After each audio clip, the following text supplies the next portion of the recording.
कि मेरी good morning.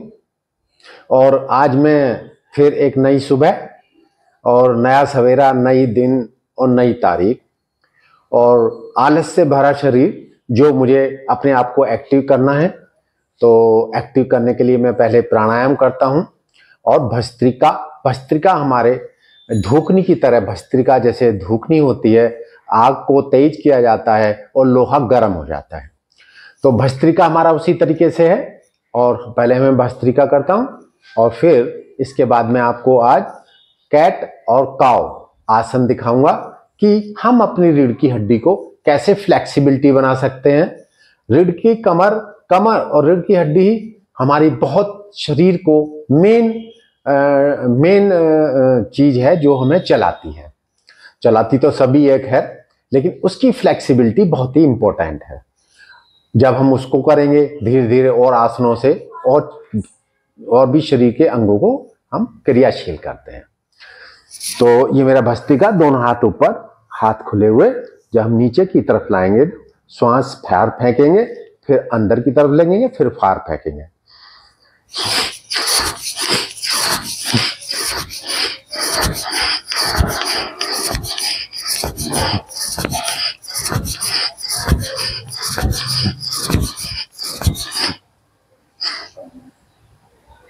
जितनी क्षमता है उतना करेंगे, उससे अधिक नहीं करेंगे, क्योंकि हम अपने शरीर को स्वस्थ करने के लिए ऐसा कर रहे हैं, हमें कोई परेशानी ना हो।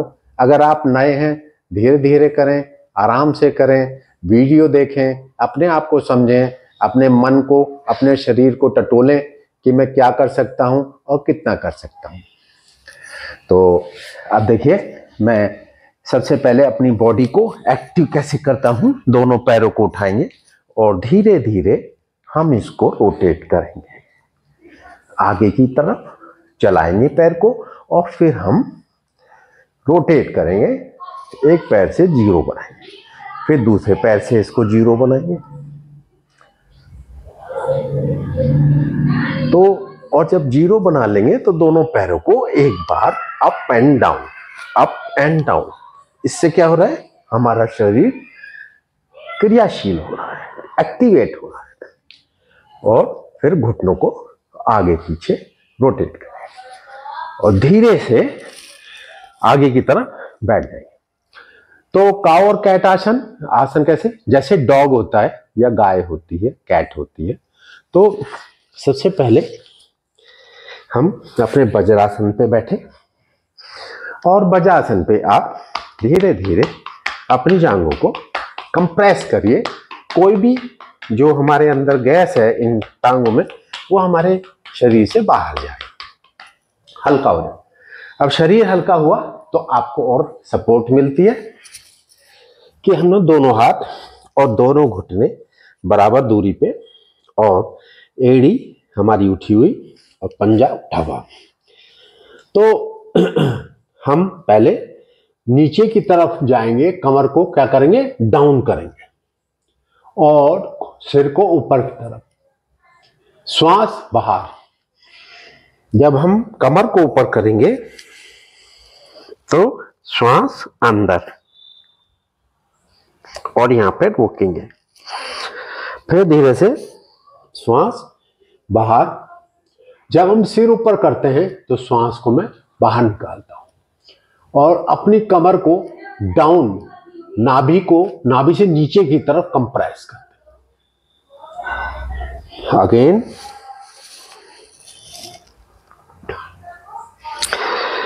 डाउन, फिर अगेन अपनी कमर से को बीच से, नाभि के बीच से आसमान की तरफ ट्विस्ट करना। Again down. ये हम जितना हमें अच्छा लगेगा, जितना हम कर सकते हैं, जितना हमें आनंद लगे, उतना ही हमें करना चाहिए। और ये इसके बाद हम धीरे से अपने स्ट्रेच करेंगे बॉडी को बालासन में। बालासन में हम अपने बॉडी को स्ट्रेच करके आराम से रिलैक्स देंगे। कोई भी आसन करते हैं उसके बाद रिलैक्स उसको देना बहुत ही फायदेमंद होता है, क्योंकि हमारे शरीर में जो भी चीज हुई है वो अपनी नॉर्मल स्थिति में आ जाए।